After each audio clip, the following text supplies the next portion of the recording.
कक्षा 8 विषय हिंदी, काव्य क्रमांक 8 माँ कह एक कहानी लेकर मैं सतीश पंडित इस वीडियो में उपस्थित हुआ हूँ। सर्वजीव हितावह श्री स्वामीनारायण कुमारशाला कण्भा स्वामीनारायण गुरुकुल में सभी विद्यार्थियों का खूब खूब स्वागत है। विद्यार्थियों, काव्य क्रमांक 8 माँ कह एक कहानी वास्तव में एक कविता है, लेकिन यहाँ कहानी की बात की गई है। कविता रूपी कहानी है यह। कवि परिचय देखें तो हिंदी साहित्य के बहुत ही सुंदर कवि मैथिली शरण गुप्त, जिन्हें छायावाद के बहुत ही महत्वपूर्ण कवियों में स्थान दिया जाता है, वे हैं। छायावाद के मुख्य 4 स्तंभ रहे थे: जयशंकर प्रसाद, महादेवी वर्मा, सुमित्रा नंदन पंत और मैथिली शरण गुप्त, जो बहुत ही अच्छी कविता लिखते थे। मैथिली शरण गुप्त सिर्फ छायावाद के ही महत्वपूर्ण कवि नहीं थे, उनकी महानता इस बात से प्रदर्शित होती है कि उन्हें राष्ट्र कवि का सम्मान मिला है। वे राष्ट्र कवि भी कहलाए। उनकी कविता राष्ट्र के विकास में, राष्ट्र को एक करने में महत्वपूर्ण साबित हुई थी और आज भी हो रही है। उनका जन्म सन 1886 में चीरगांव जिला झांसी उत्तर प्रदेश में हुआ था। बचपन से ही मैथिली शरण गुप्त को काव्य सर्जन, काव्य की रचना में काफ़ी रुचि रही। उन्होंने बहुत साहित्य लिखा है और उनका साहित्य लोगों को प्रेरणा देता रहा है। आचार्य महावीर प्रसाद द्विवेदी जी की प्रेरणा से वे खड़ी बोली हिंदी की तरफ मुड़े और उनकी कविता में काफ़ी निखार आया। उन्होंने अपनी कविता में भारतीय जीवन को समग्रता से समझने एवं प्रस्तुत करने का प्रयास किया है। खड़ी बोली हिंदी की प्रारंभिक साहित्यकारों की बात की जाए तो उनमें मैथिली शरण गुप्त एक थे। साकेत गुप्त जी द्वारा लिखित एक महाकाव्य है। इसके अतिरिक्त यशोधरा, पंचवटी, भारत भारती तथा जयद्रथवध उनके प्रमुख साहित्य रहे हैं। इनकी मृत्यु सन 1964 ईस्वी सन में हुई। अब हम काव्य के बारे में बात करें। माँ कह एक कहानी प्रस्तुत काव्य जीव दया से संदर्भित है और वहाँ बताया गया है कि मानने वाले से बचाने वाला बड़ा होता है। यहाँ गौतम बुद्ध के जीवन संदर्भित बात की गई है। आप सभी विद्यार्थी जानते हैं कि गौतम बुद्ध निर्वाण प्राप्ति हेतु, कठोर तपस्या करने हेतु राजमहल का त्याग कर वन प्रदेश में चले गए थे। गौतम बुद्ध का बचपन का नाम सिद्धार्थ था, उनकी पत्नी का नाम यशोधरा था तथा उनका एक पुत्र राहुल था। राहुल और यशोधरा राजमहल में रहते थे। एक दिन राहुल को कहानी सुनने की इच्छा हुई और वो अपनी माँ से कहती है कि हे मेरी माँ, यह दासी कह रही है कि तुम मेरी नानी की बेटी हो और नानी बहुत अच्छी अच्छी कहानी सुनाती थी और इस वक्त नानी यहाँ नहीं है, मैं नानी के घर भी नहीं गया हूँ, तो तुम नानी की बेटी हो तो मुझे कोई कहानी सुना दो ना। माँ बहुत समझाती है कि बेटा, तुझे परियों की कहानी सुना दूँ, तुझे राजा रानी की कहानी सुना दूँ। तो कहता है राहुल कि जो भी कहानी सुनानी हो अच्छी होनी चाहिए और सत्य होनी चाहिए। इस पर माँ कहती है कि चलो तो मैं तुझे एक ऐसी कहानी सुना रही हूँ जिससे तुम्हें काफ़ी बोध भी मिले और कहानी सत्य भी हो। यानी यहाँ सत्य घटना बताने की बात की गई है। वह अपने बेटे को अपने ही पति की अर्थात राहुल के पिता की, सिद्धार्थ की कहानी सुनाती है कि एक बार वह बाग बगीचे में कहीं बैठे हुए थे और बहुत ही कुदरती सौंदर्य चारों तरफ फैला हुआ था, उसका आनंद ले रहे थे। तभी कहीं से आसमान में पक्षी उड़ते हुए आते दिखाई दिए और वह पक्षी थे हंस। अचानक कहीं से एक तीर एक हंस को लग जाता है और वह उस तीर से, उस बाण से घायल हो जाता है। वह नीचे गिरता है। तुरंत सिद्धार्थ अर्थात गौतम बुद्ध उसे अपनी गोद में ले लेते हैं और उसके बाद उसे इलाज उसका हो जाए, वह ठीक हो जाए, उसका इलाज समय पर किया जा सके, इस उद्देश्य से वह उसके कोमल शरीर में कुछ जड़ी बूटियाँ इत्यादि लगाने का प्रयत्न करता है। लेकिन वह जड़ी बूटी या मलहम लगाए उससे पहले एक शिकारी आ जाता है। वह कहता है कि मैंने अपने बाण को छोड़कर, धनुष्य से बाण को छोड़कर इस पक्षी को घायल किया है, यह मेरा शिकार है, तुम मुझे इसे दे दो। लेकिन सिद्धार्थ नहीं मानते। सिद्धार्थ वेश परिवर्तन कर वहाँ थे, इसलिए उस शिकारी को भी नहीं पता कि आखिर यह स्वयं राजा है यहाँ के। दोनों के बीच में खूब चर्चा होती है।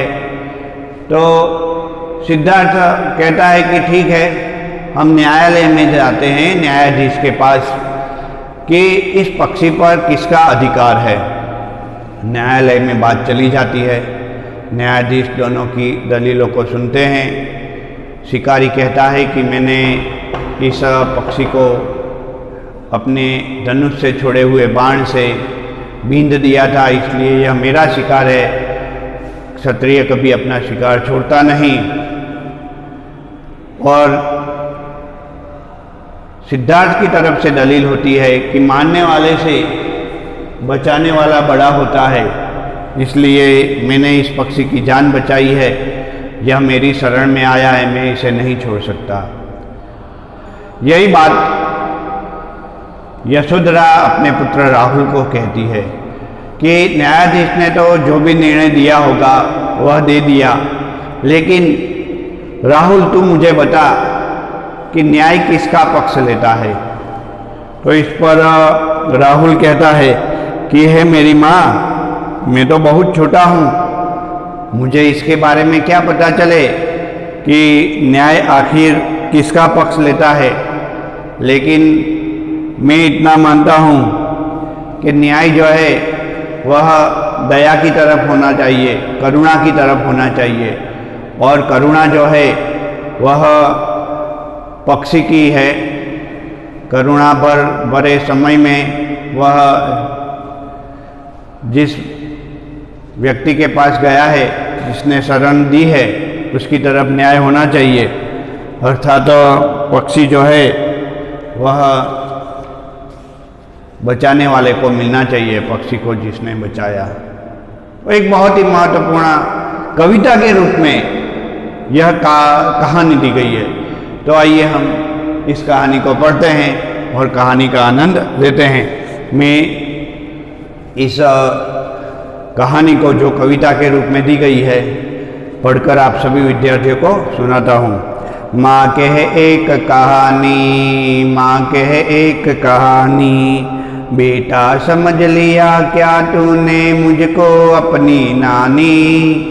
माँ कहे एक कहानी, जिद कर रहा है राहुल के माँ, मेरी प्यारी माँ तुम मुझे एक कहानी सुना दो ना, मुझे कहानी सुनना बहुत पसंद है। छोटे बच्चों को कहानी बहुत अच्छी लगती है, इसलिए वह कह रहा है कि माँ कहे एक कहानी, माँ कहे एक कहानी। इस वक्त राहुल की माँ यशोधरा राहुल को कहती है कि बेटा समझ लिया क्या तूने मुझको अपनी नानी। माँ कहे एक कहानी। अब जब उसने कहा, राहुल ने कि माँ एक कहानी कह देना, तो इस पर माँ कहती है कि तूने मुझे अपनी नानी समझ लिया है, कहानी तो नानी सुनाती है। इस पर वह जवाब देता है, कहती है मुझसे यह चेटी तू मेरी नानी की बेटी, कह माँ कह लेटी ही लेटी राजा था या रानी, माँ कह एक कहानी। वह कह रहा है कि माँ तू नानी तो नहीं है, लेकिन मुझसे यह चेटी, चेटी अर्थात एक दासी है, वह मुझे कहती है कि तू है ना मेरी नानी की बेटी है। मैंने दासी को भी कहा था कि मुझे कहानी बहुत पसंद है, तो दासी ने कहा था कि तेरी माँ जो है ना वह नानी की बेटी है। इस प्रकार नानी की प्यार भरी कहानियाँ तेरी माँ भी तुझे सुना सकती है, तो माँ तू ही सुना दे कहानी। तू है हठी मान धन मेरे, सुन उपवन में बड़े सवेरे, तात भ्रमण करते थे तेरे जहाँ सुरभि मन मानी। इस वक्त यशोधरा कहती है कि तू बड़ा हठी है, तू बड़ा जिद्दी है, तू मानने वालों में से नहीं है बेटा, मेरा प्यारा लाल, तू मानने वालों में से नहीं है, तू है हठी मान धन मेरे। ये मेरे कैसे भाग्य है कि तू एक हठी बालक हुआ, जिद्दी बालक हुआ। तो इस वक्त हम देख सकते हैं कि राहुल जो है वह एक जिद्दी बालक है, वह जो एक बार कह देता है पीछे नहीं हटता, वह जिद पकड़ के बैठ जाता है। इस पर माँ यशोधरा अपने प्रिय पुत्र राहुल को कहती है कि तू बड़ा जिद्दी है, मेरे यह कैसे भाग्य हैं। सुन उपवन में, उपवन अर्थात बाग या बगीचा। विद्यार्थियों परीक्षा में उपवन कई बार पूछा गया है, तो आप लिखिएगा बगीचा या बाग। सुन उपवन में बड़े सवेरे, तात भ्रम, तात अर्थात पिताजी, कि तेरे पापा जो है जो एक बार उपवन में अर्थात बाग या बगीचे में विचरण कर रहे थे, घूम रहे थे, बाग की शोभा को अपनी आंखों से निहार रहे थे, जहाँ सुरभि मनमानी, जहाँ ठंडी ठंडी हवा चल रही थी, बहुत ही सुंदर हवा वहाँ बह रही थी। जहाँ सुरभि मनमानी, हे मेरी माँ, वहाँ ठंडी ठंडी सुगंध देने वाली हवा चल रही थी क्या? हाँ माँ, यही कहानी, बहुत ही सुंदर कहानी है माँ, यही कहानी, जहाँ सुरभि मनमानी। हाँ माँ, यही कहानी। ये मेरी माँ, तू मुझे आज यही कहानी सुना दे जो मेरे तात अर्थात मेरे पिता से संदर्भित है। तूने शुरुआत बहुत अच्छी की है, बहुत अच्छी तरह से कहा कि वहाँ बहुत ही अच्छी सुगंधदायक हवा चल रही थी। माँ, मुझे तो यही कहानी सुना दे। अब माँ कहती है, वर्ण वर्ण के फूल खिले थे, झलमल कर हिम बिंदु झिले थे, हल्के झोंके हिले मिले थे, लहराता था पानी। माँ कह एक कहानी। यहाँ यशोधरा अपने प्रिय पुत्र राहुल को कह रही है कि जब तेरे तात बाग में भ्रमण कर रहे थे, बहुत ही सुंदर सुंदर सुगंधिदायक हवा चल रही थी, क्योंकि बाग में अनेक प्रकार के सुगंधि से युक्त फूल थे, और उन फूलों के कारण जो हवा चल रही थी वह सुगंधि को आसपास फैला रही थी। जहाँ वर्ण वर्ण के बहुत सारे अलग अलग रंग के अलग अलग प्रकार के फूल खिले हुए थे, झलमल कर हिम बिंदु झिले थे।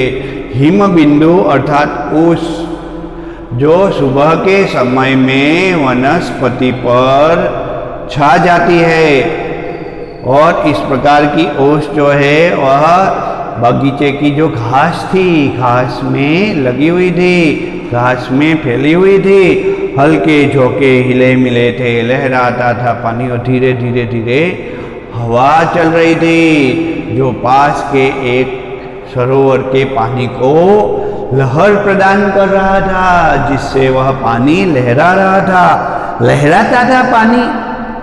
हाँ माँ, यही कहानी। अरे मेरी माँ, लहरा रहा था पानी, तो सुंदर कहानी है यह, बहुत ही सुंदर कहानी है, चलो आगे बोलो। अब माँ कह रही है, गाते थे खग कल कल स्वर से, सहसा एक हंस ऊपर से गिरा, विद्य होकर खग सर से हुई पक्ष की हानि। ओ मेरी माँ, आप क्या कह रही है? माँ ने कहा, मैं कह रही हूँ कि उस समय बाग और बगीचे के आसपास जो पेड़ थे, उन पेड़ के ऊपर बहुत सुंदर सुंदर पक्षी बैठे हुए थे और आसमान में हंस उड़ते हुए दिखाई दे रहे थे। अचानक एक हंस आसमान में से पता नहीं क्यों किसी बाण से आहत अर्थात घायल होकर के नीचे गिर गया और एक पक्षी को हानि पहुंची। हानि अर्थात नुकसान। हानि का अर्थ क्या होता है? नुकसान होता है। एक पक्षी को काफी नुकसान हुआ, नुकसान पहुंचा, चोट लगी, घायल हुआ।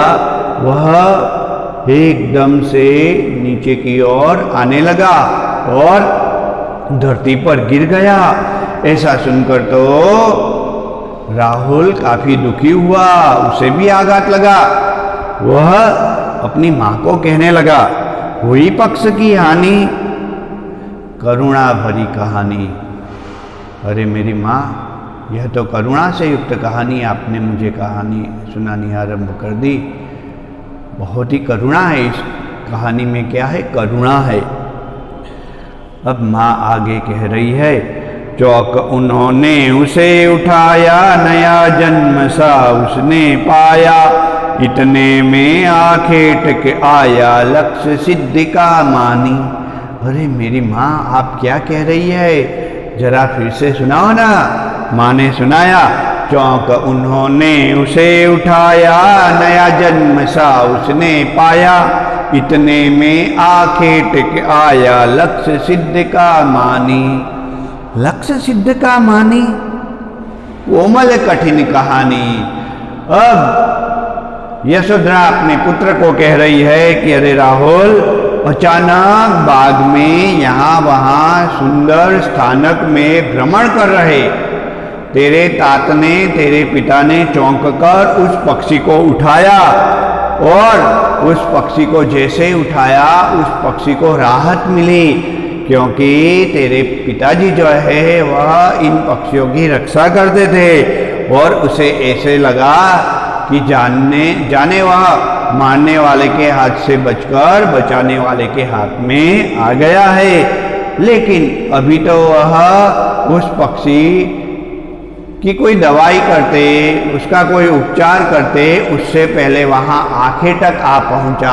आखे तक अर्थात शिकारी, जिसने इस पक्षी को मारा था, जिसने इस पक्षी का शिकार करने की कोशिश की थी। और वह कहने लगा, अरे वाह क्या बात है, मेरा बाण अपने धनुष से निकलकर अपने निशाने पर लग ही गया। मेरा जो लक्ष्य जो है वह सफल हुआ। वह अपने लक्ष्य के बारे में सफल होता देख करके अपने आप पर अभिमान कर रहा था।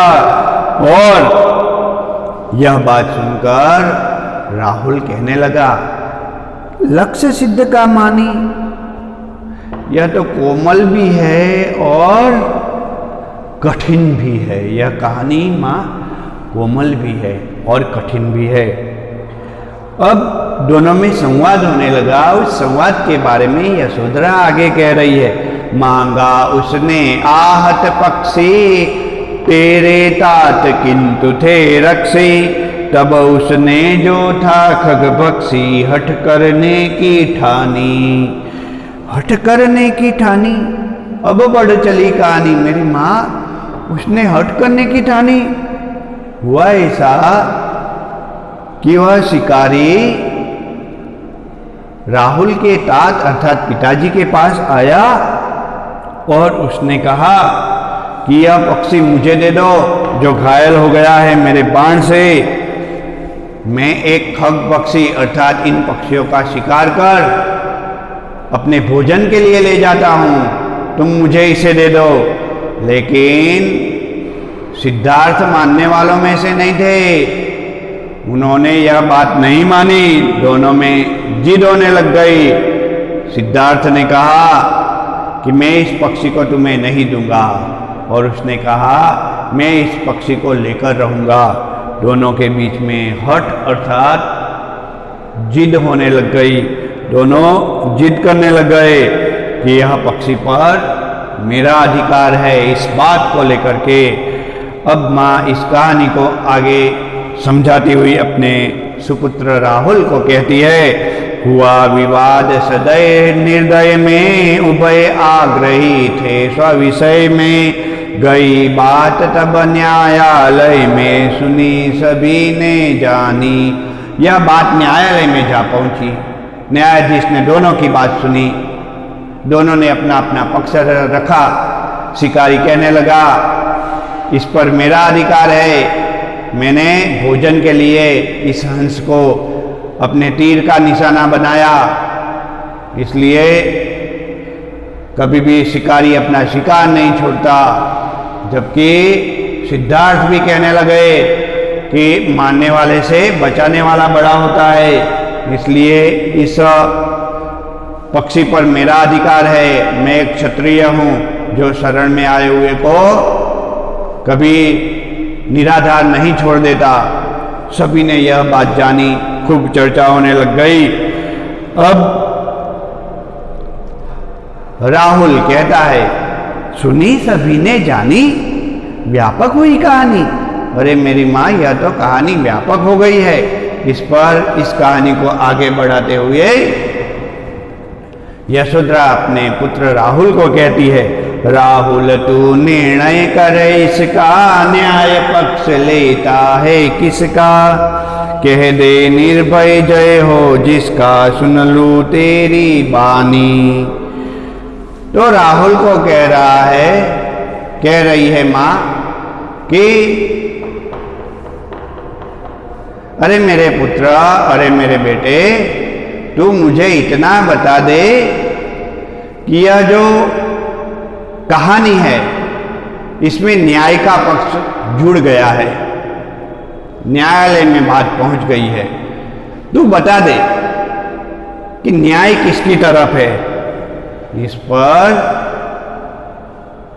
राहुल कहता है, माँ मेरी क्या बानी, मैं सुन रही कहानी।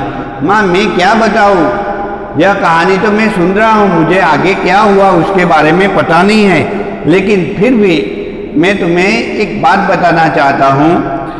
कोई निरपराध को मारे तो क्यों अन्य न उसे उबारे, रक्षक पर भक्षक को आरे, न्याय दया का दानी, न्याय दया का दानी, तूने सुनी कहानी। तो इस प्रकार वह कह रहा है, राहुल देखो एक छोटा सा बालक है, राज्य से संदर्भित बालक है, वह भगवान बुद्ध अर्थात सिद्धार्थ का ही पुत्र है, और वह बड़ा होके राज्य को संभालने वाला है। और इस वक्त उसकी माँ यशोधरा राज्य के बारे में उसे समझा भी रही है। तो वह कह रहा है कि माँ मैं तो छोटा हूँ, लेकिन इतना जानता हूँ कि न्याय दया की तरफ होना चाहिए, और दया उस पक्षी की है, पक्षी को बचना चाहिए, और मेरे तात जो है उनकी तरफ न्याय होना चाहिए। तो यहाँ पे राहुल ने अपना निर्णय सुना दिया। विद्यार्थियों, कहानी काफ़ी बड़ी है, लेकिन यह एक कविता के रूप में है, और यह कविता जो है उसके बारे में मैंने इस वीडियो में आपके समक्ष काव्य गान के साथ साथ काव्य को अच्छी तरह से समझाने का प्रयत्न किया है। मुझे विश्वास है कि यह वीडियो देखने के बाद आपको काव्य की अच्छी समझ हो जाएगी। दूसरे वीडियो में मैं इस कविता के स्वाध्याय संदर्भित चर्चा लेकर आपके समक्ष उपस्थित हो जाऊंगा। प्रत्येक विद्यार्थियों को सतीश पंडित सर की तरफ से जय स्वामीनारायण।